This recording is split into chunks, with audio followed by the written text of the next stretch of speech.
Warning: all views expressed in this video are from the creator and do not represent the opinions of any other company or individual.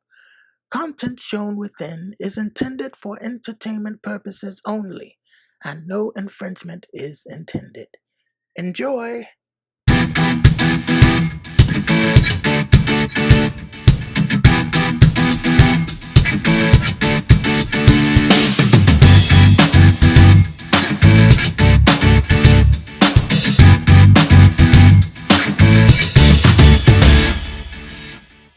Hey there, this is Perch, and let's talk a little bit about comics and selling comics, and in particular how you order comics.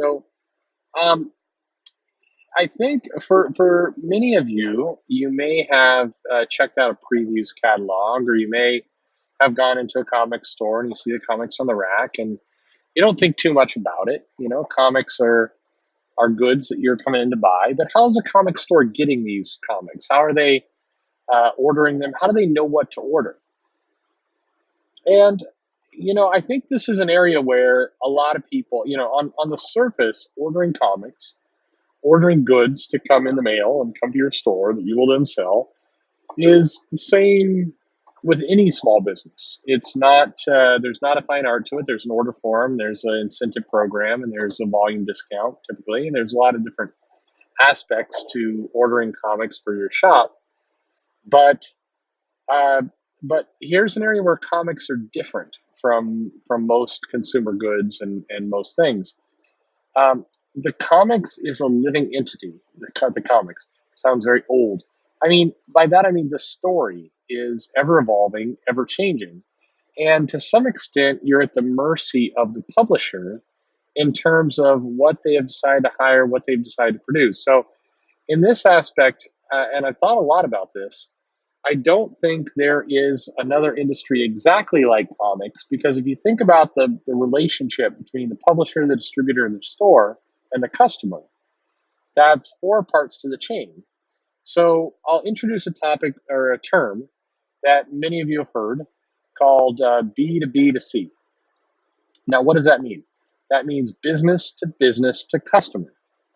Now, what's an example of that? Well, an example of that might be that Disney, as a company, has a T-shirt that they want to sell with Mickey on it, but they're not going to produce it themselves. They're not going to, create a T-shirt printing factory, and so they're going to license out the ability to use the Mickey Mouse art in a way that they approve of to a third party, which means a company that's not Disney, and that company will then take the Mickey Mouse image and they'll put it on a t-shirt, and then they'll take that t-shirt and they'll be in charge of distributing it to customers, and the customers buy it, and the store that sells it gets some money, and there's a revenue percentage that goes to the third party, the t-shirt company, and the t-shirt company in turn gives a percentage of that revenue to Disney.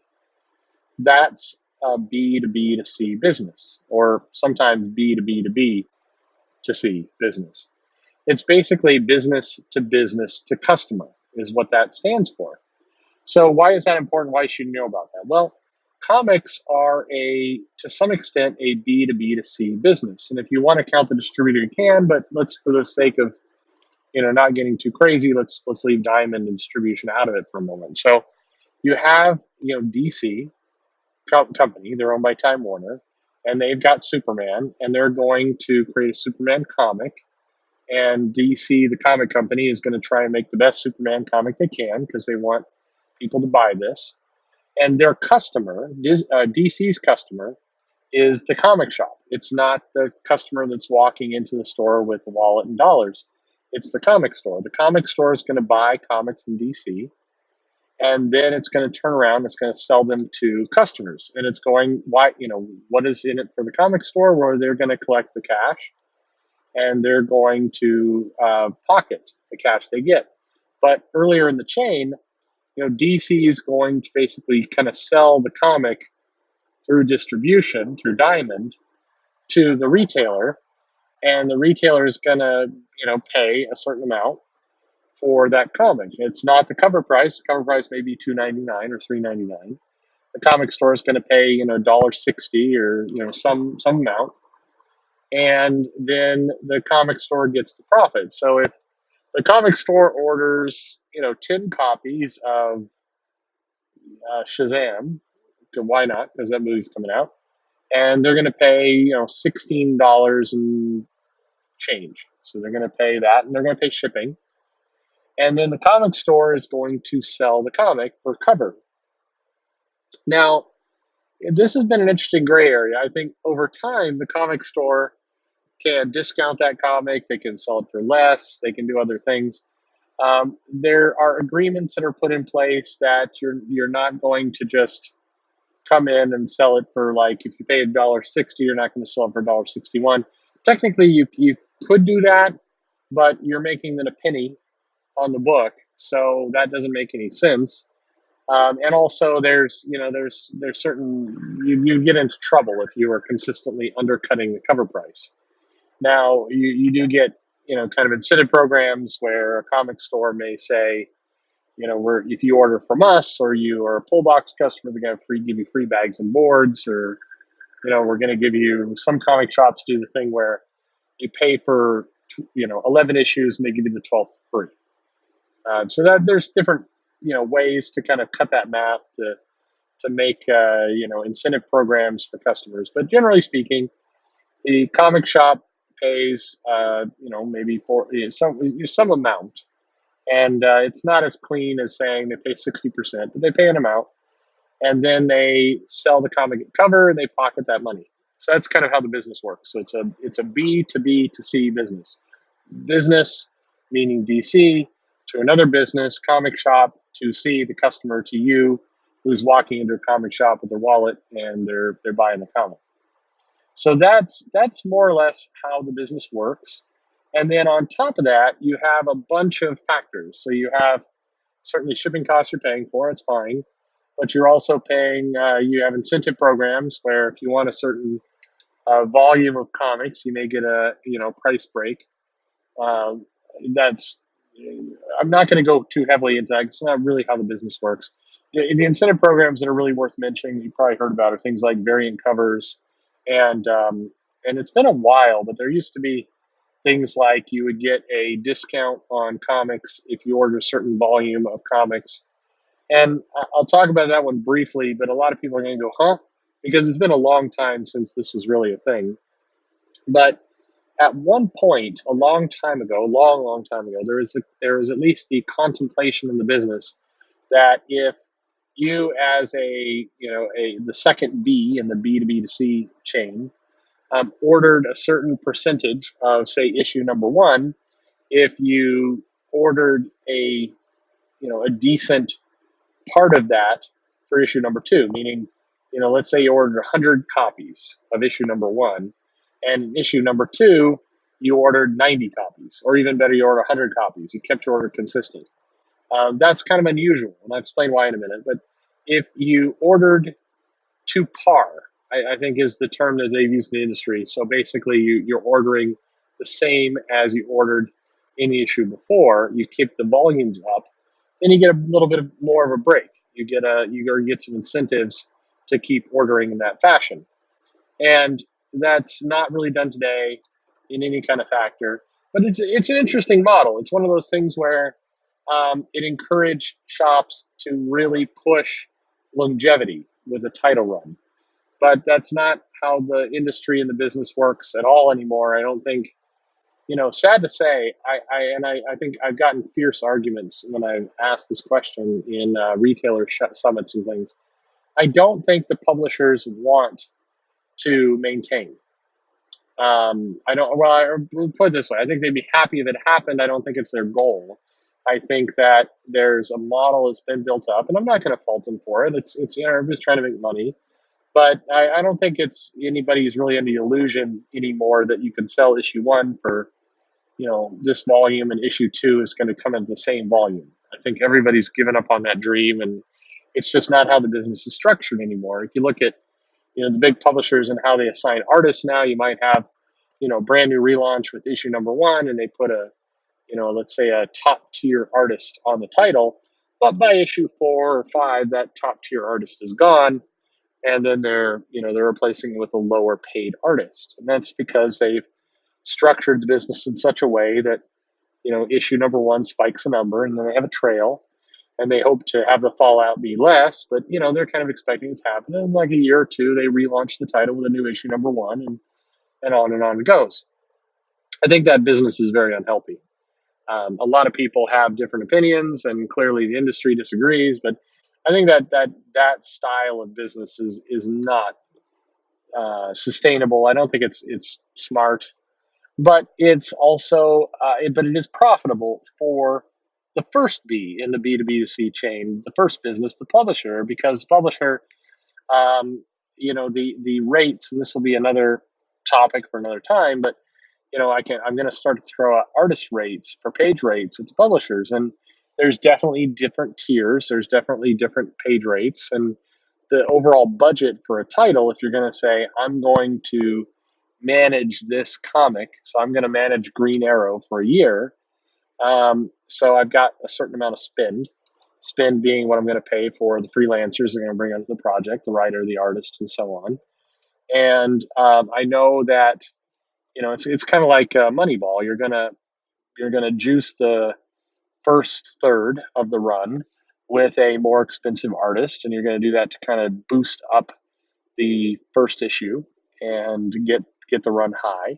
And then you're going to downgrade to a less expensive artist, and you're going to kind of modify the system to where the artist at the end of the year may be being paid half or less of the artist that started, but the fall off is less than 50%. So if your issue number one was 100,000 copies sold, let's say, and then you play Moneyball with the artists and the people, then what you're hoping is that at the end of the year, you're paying the creative talent less than 50% of the initial talent, but your drop off is less than 50%, meaning you've gone from 100,000 copies to 60,000 copies, but you've taken your cost down from $100 to $40. So the model is working. You're making more profit off of an issue, even though you're selling less. That's a very simplistic way of explaining this, and it's not even what I just said is not entirely accurate. There's a lot of factors there. So I'm giving you a very, very what we call in the business 100,000 foot view of kind of a strategy, and not everybody uses that strategy. I'm not saying that's how all of Marvel works or all of DC works. It's not true at all. I'm just saying that this is a general kind of lick your thumb, put it up in the air. That's a very quick way of looking at how the business operates. And what's important, what I just said, if you're listening to that and you're going, damn it, this is a bunch of crap. Well, and that's fine. You can think that, and it's okay, but it's not really crap. It's business. It's capitalism. It's how the comics are not made for people to just enjoy the pretty artwork and have a good feeling for themselves. They're made for making money. They're made, the publisher, the first B publisher is trying to make money. The store, second B, is trying to make money, and the C, the consumer, is giving that money. So each part of the value chain is built in such a way that money is trying to be made. Okay, that's fine. So what does this all mean? Well, it means that the business of comics, it is a business. You've got the publisher trying to make money, you have the comic shop trying to optimize how they make money, and you have the consumer being cautious with their money. So how does the comic store order? How do they know what to buy? Well, that's hard because if the publisher is playing Moneyball to start big and then kind of reduce the cost of talent at a faster rate than the fall off of the sales, that means that the comic shops have to order in turn. It means that they have to also be aligned with that business model, or they're going to over order and go broke. That's just that's how the business operates. So the comic shops don't love this. I mean, the comic shops would be far happier if the publishers just put, top tier talent on every book and paid them appropriately. And then the comic shop had a very predictable model of saying, I'm going to order 100,000 copies for issue one. and I'm going to order 100,000 copies of issue 10, and life is good. That's the comic shop would love that kind of simplicity in the business, but that's not the way the business works. And I'm, if you've been listening to my various shows, podcasts. What am I doing here? If you've been listening to them to this date, you may have picked up on the fact that I am very pragmatic, and that's a lot of people dislike pragmatic. They want passion, and they want people to get outraged at things, and we're certainly living in an outraged culture. But I'm just saying this is the way the business works. There's money in every part of the chain, and the sooner that a comic shop can understand this and align to this, the healthier they will be. Now, this is interesting because if you picked up on this, you may be asking yourself, wait a minute. So if the comic shop is aligning to the publisher, who gets screwed? And you may be saying, well, the customer gets screwed. And a lot of people have taken that viewpoint. So if the publisher is going to put out what they're going to put out, and the comic shop is going to align to what the publisher is putting out and sell accordingly, then that means that somebody's footing the bill, and the person putting the bill is the customer. And okay, that may kind of sting a little bit, but there's nothing terribly weird about that model. The customer ultimately has a lot of power because the customer is sitting there with their wallet, their money, and they don't have to hand over their money. If the comic store wants to stay in business, they have to order comics from the publisher. And I mean, it's not the time or place to get into it, but one of the big, I don't want to say irritations, but kind of like screw you that I would have to social media is when people on Twitter are like, well, Marvel are being jerks. Comic shops should boycott Marvel. Okay, that sounds good unless you have a business to run. And if you have a business to run, then I mean, I'm sorry, in the nicest way possible, go f yourself because if I don't, if Spider Man's a popular character and Marvel decides to be crazy and jerks to customers, at the end of the day, I got to sell Spider Man because Spider Man is a known property that customers coming in the door know and want to buy. And they do not know Joe Blow's superhero by the super ethical, awesome creator who cares about their fans. I like that creator. I want that creator to succeed. I will certainly put that creator's comics in the shop and push it because I don't like the publisher going to war with me or causing a situation that's going to make it hard for me to make a profit. That's not good for me. But you got to keep the lights on. You got to pay the people who work for you. I think it's interesting. A lot of people take an approach of hey, you should take a stand. Well, okay, that sounds good, except, I have, 3, 4, 5, 8 employees who work for me who would really like to go home and pay their rent. So, I need to pay those people. I need to make sure that they can go home and pay their rent and have a nice life and, do what they got to do.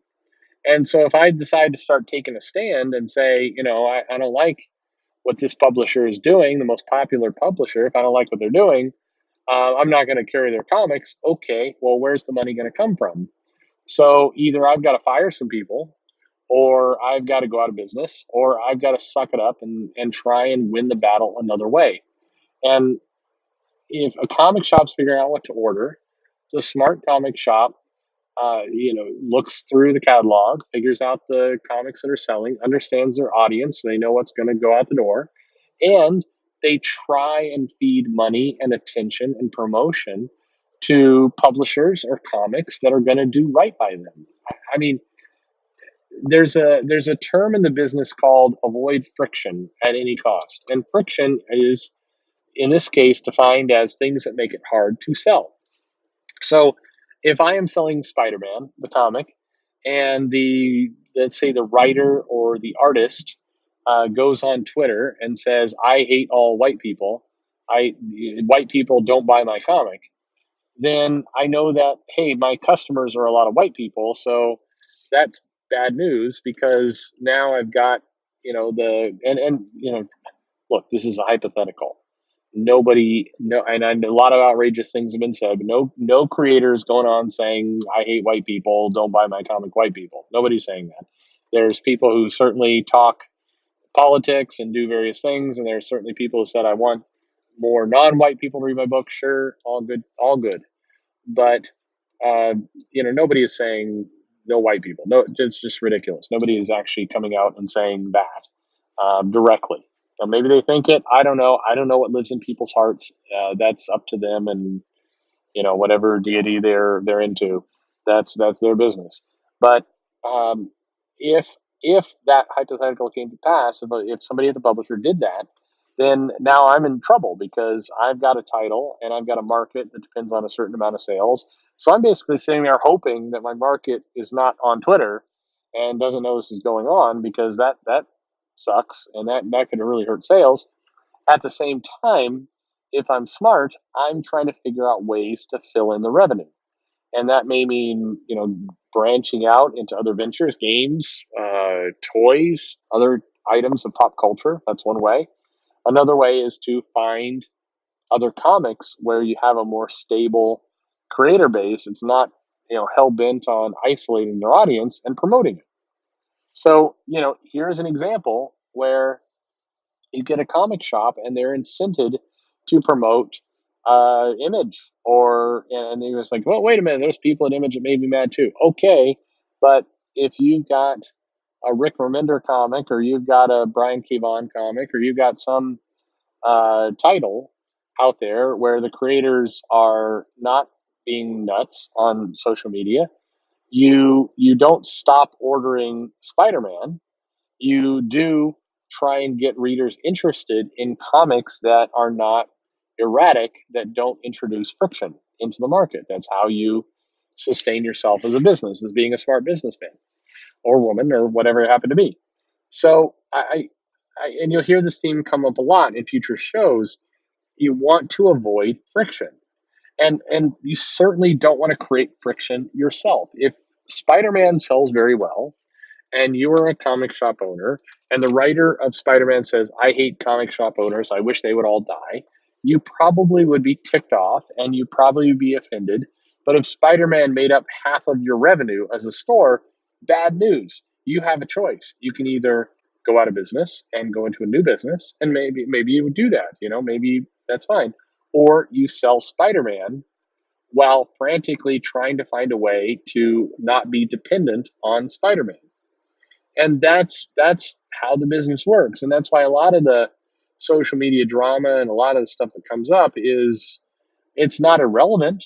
I mean, these things create friction, and friction is bad, and nobody wants friction. The comic industry is not healthy enough to sustain a lot of friction, and one of the things publishers have to do is stop hiring freelancers that are going to create friction for any part of that chain, the business of the publisher, the business comic store, the customer. Nobody, friction is bad. So that's a little bit about kind of comics and who buys them and how they're ordered and how they're distributed.